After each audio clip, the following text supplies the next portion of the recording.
Namaskar. Myself, Dr. Neha Dhote. Today, we are discussing an ancient battle between human and the disease. It's called as tuberculosis. So, India has set a bold vision called as TB-Mukt Bharat Abhiyan. But it's not just required a medical prescription. It required a bridge that should be connected between the government policy as well as the community empathy. Joining us today to help to cross the finish line is a true public hero of public health. He has spent over 4 decades of frontline clinical care and the medical research. Please welcome Dr. Sharad Agarkhedkar, a top medical expert from Pune. Namaste. So, sir, today we are discussing TB Mukta Bharat Abhiyan and also about the TB, a social taboo and other thing which social media or other peoples or common people should know. Sir, so your deep understanding of both medical science and grassroots community challenges make you perfect voice for this conversation. Welcome to the show and let's straight dive in. Thank you. So, sir, let's start with the human element first. For our listeners who are tuning in from across the country, what does the daily reality of TB patient look like? We all know that TB is completely preventable and curable. Still, it's perceived as a heavy social taboo. When we call about TB, it's still fear in the society. Yeah, Neha, there is a lot of taboo associated with the diagnosis of TB. Once somebody is diagnosed with TB, people would like to stay away from him because they feel as if they catch TB, they are going to die. It is no longer so. So people should not be scared of TB. Earlier, there was no treatment available. So many people ended up in the sanatoriums and they ended on some surgeon's table and where the lobes were removed. It is no longer so. There are better drugs available and we can definitely treat them and cure them. So that is what the present scenario is, and that's why we should not have those misgivings about tuberculosis that once it affects the person dies. So it's not so. Okay, as we talk about social taboo, but there is one thing which is more important is like early detection. When we talk about TB, we considered like if it detect earlier, we can prevent it. So, as we talk about early detection, what are the warning signs of TB which should not be missed or which should not be considered as a general symptoms? Before going into this question, I would like to tell the general audience that how TB affects humans. Now, it is caused by a bacteria, Mycobacterium tuberculosis. Now, it is a very large mycobacteria and it is there in the sputum of the patient. When person spits on the road, which is rampant in India, it remains in the dust particles and can remain alive for 48 hours in sunlight.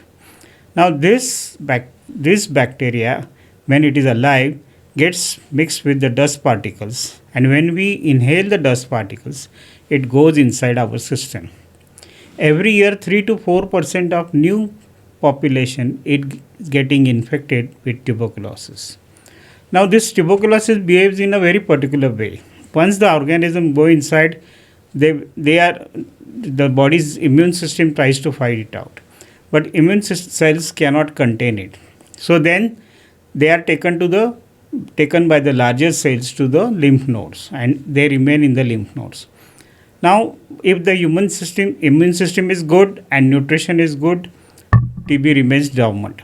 But if the immune system is poor and the nutrition is not so good, then TB overcomes the resistance of the humans and the disease manifests in various forms.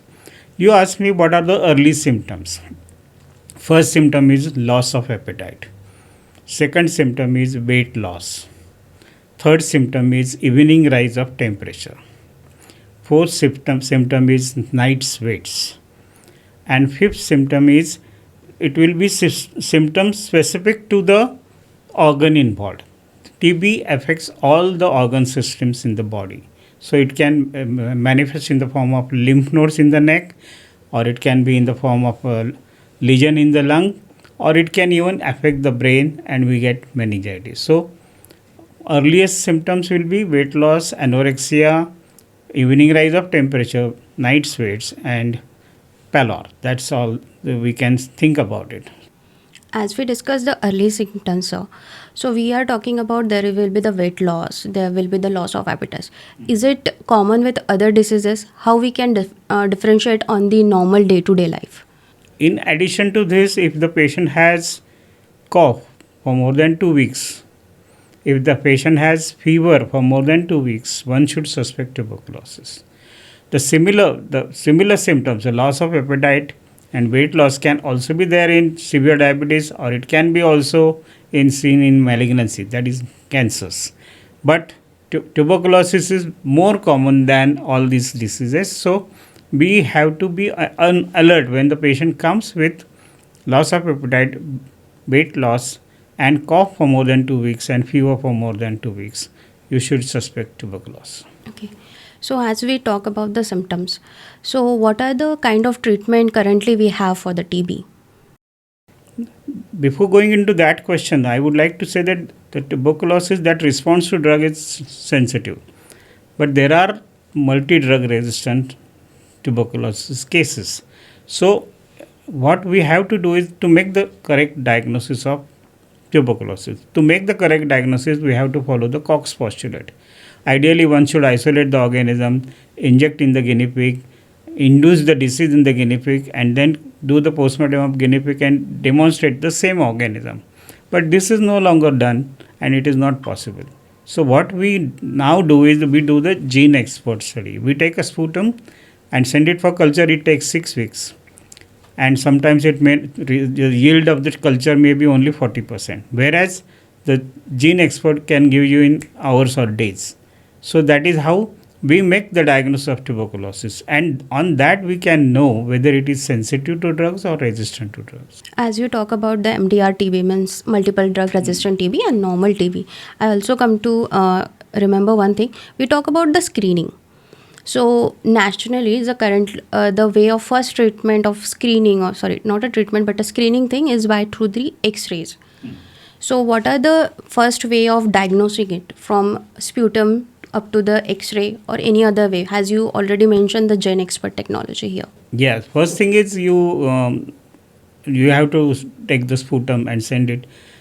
In children, we cannot get the sputum, so we have to take the gastric aspirate, and we collect gastric aspirate for 3 days, and then we try and isolate the organism in that, and then if the culture, as I said, it takes 6 weeks. So what we do is we send it for gene export, and that will make the diagnosis of tuberculosis.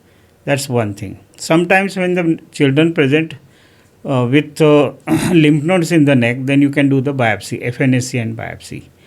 But 60% of the time tuberculosis is in the lung. And so if we do the X-ray of every person, you can pick up tuberculosis in them.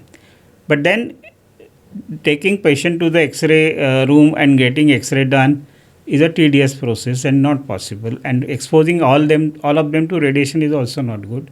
So nowadays we have handheld devices wherein we can pick up the cases in their residences. So that is what, once we get a cavity in the lung or a lesion in the lung, we'll follow it with the patient and get the sputum and try and do the culture or gene export. Okay. And so what about the treatment? Now, if it is sensitive to drugs, the treatment is 4 drugs for 6 months, and of which the 2 drugs are Isoniazid, rifampicin, pyrazinamide, and ethambutol. These are the primary line of drugs. And of this pyrazinamide is stopped after 2 months. And along with that, there is some side effect of all these drugs. Its effect on the liver as well as, so we give vitamin B6 to them along with these drugs. And we have to look for the patients, and if he further gets deterioration in appetite, we should look for the liver function. And if there is derangement in liver function, we have to stop the drugs for some time and use alternative drugs. So this is for the simple tuberculosis which is responding to drugs. But if it is resistant, then we have to look for the secondary line of drugs, which will be very specific. Okay. So, as we come to know about the treatment, you also mentioned previously that not just a treatment but the nutrition is also important for the TB. So, how much nutrition play importance in the recovery of TB patient? It plays very important role, and it is the hallmark of treatment of tuberculosis. Giving only drugs is not enough. Along with that, he should get the high class proteins in the diet, and he should also get iron and multivitamins in the diet. And this for a poor patient will not be possible, and for that government has got incentive, some scheme which will help them have the good nutrition. And so what we want to achieve is we maintain the good nutrition of the patient so that he can fight tuberculosis himself. Yes, as we all know that Nikshay portal from the government of India, which is for the food basket, which also there is one scheme called as Nikshay Mitra, which help the TB patient for the food basket. So, do you think this kind of scheme or this kind of activity by the government of India is as much as important as the treatment or a medicine to the TB patient? Absolutely. This was not done earlier. Now this is done by this present government, and some intelligent person has suggested this to government, and government has implemented it even at the rural level. So there is a direct transfer of money to the person's account, and he can buy eggs and drink milk and take care of his nutrition very well. So this, along with the drugs, will definitely overcome tuberculosis, and the patients will be free of signs and symptoms of tuberculosis. The important outcome of this is, if we give good nutrition along with that, then the emergence of resistance because of poor nutrition will be less. Okay, so there are the chances of recurrence of TB if the nutrition is not good. If nutrition is not good, or if the patient stops treatment halfway through, sometimes what happens, the patients start feeling better, they start gaining weight, and they are happy. So they feel that now I am all right, so I don't need to take the drug. But the tuberculosis is such a disease that the organism divides once in 24 hours, and it is a slow growing organism, and it remains in the nooks and corners of the body where the drugs may not reach. So if you stop the drug halfway through, those organisms in the nook and corner of the body can start multiplying and reactivate the disease. And when the disease reactivation occurs, it comes with resistance. So that's why complete treatment, as told by the doctor, is very important. Okay. As we all know that government is doing last mile effect. They are doing it very much despite of their strong government commitment, and there are still gaps that slow the process. Where do you think the biggest operational challenges is today faces by the government for eradicating the TB? The commonest problem is that when the patient migrates from his address, and so if his drugs are being delivered by somebody around in locality, if he changes his residence, then the drugs will not reach him. Secondly, the Nikshay scheme, wherein if he changes his telephone number, the transfer of money to the account will be affected. And follow-up is most important aspect of tuberculosis, which will not be possible. We want to ensure that he has taken the drugs. So if we are given a strip of drugs, we go and verify whether he has taken all the drugs. And we also check the urine of the patient for the color. Before rifampicin gives orangish color to the urine, and once we see that the urine is orange, that means he has taken the drugs. So these are some things which are there, which have been done for a long time, but that ensures that the patient has taken drugs and patient is under treatment and he is on his way to recovery. Okay. So when we talk about TB, when we talk about the social sector where people are doing fundings or they are helping each other, or social norms where kind of funding or other social impact we talk about. So do you think TB is one of the major cause where the philanthropists or the funding should become to eradicate the TB from our society? if there are 4% of cases occurring every year in India, even today, that means the of a 140 crore population, 4% new cases are being added. So this is the very biggest problem, health problem in our country. So this needs corporate funding, CSR funding, and philanthropists should come forward and give this money to this good cause so that the India overall become healthy nation. So that's the most important aspect of it. So I think the philanthropists should contribute more to this so that the disease is contained or eradicated. Looking ahead, which innovation excite you most, from AI-based X-ray machines to the Gen Expert labs or tech? What is the most excitement thing for the medical technology, according or regulated to the TB? Most important thing is gene expert, and followed by that handheld X-ray machines. They are the innovations in this, because last mile is taken care of in this, because we have, if patient doesn't come to district tuberculosis officer or to the primary health center, we have to reach to the patient and get the evidence of tuberculosis and then deliver the drugs to them. So then only we will be able to contain tuberculosis and get rid of tuberculosis from India. As one of the question which is striking in my mind right now, we all know that we call the patient to the PSCs or the other government health facility for the X-ray screening and everything. Do you think mobile units or mobile screening unit are the more important than being in a hospital screening thing in this? I think so, because even if there is primary health center, the primary health units are there in 10 surrounding villages. From there, especially in tribal areas and rural areas, they will not, especially in rainy season, they will not be able to walk across. So we have to reach to them, and the mobile van will become handy in such situation. So we can reach the patient, every patient, and ensure that he has taken treatment. Okay, so as you have been incredible, insightful conversation, to close this thing out, I want to give you once an rapid fire final speech. So for the public, what do you want to say? Don't be afraid of tuberculosis.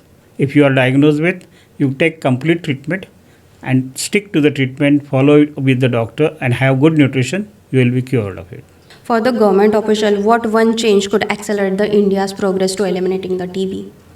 The gene experts should reach each and every clinic, and the experts in the field should be there available so that the diagnosis will be at the ground level. To the philanthropist peoples around the country, try and help as much as you can to the cause of tuberculosis so that we will get rid of tuberculosis. And the one of the most important thing, the young generation, which are the most incredible people which are going to look for the future of India. What do you want to say to I them? would like to talk to all the adolescents of India, and I tell them that don't go for nutrition fads. Have your balanced diet, and you should have exercise in the open air, and keep yourself fit so that the TB will not catch you. Thank you so much, sir, for such a powerful and insightful conversation. We would like to thank you. Thank you so much. Thank you.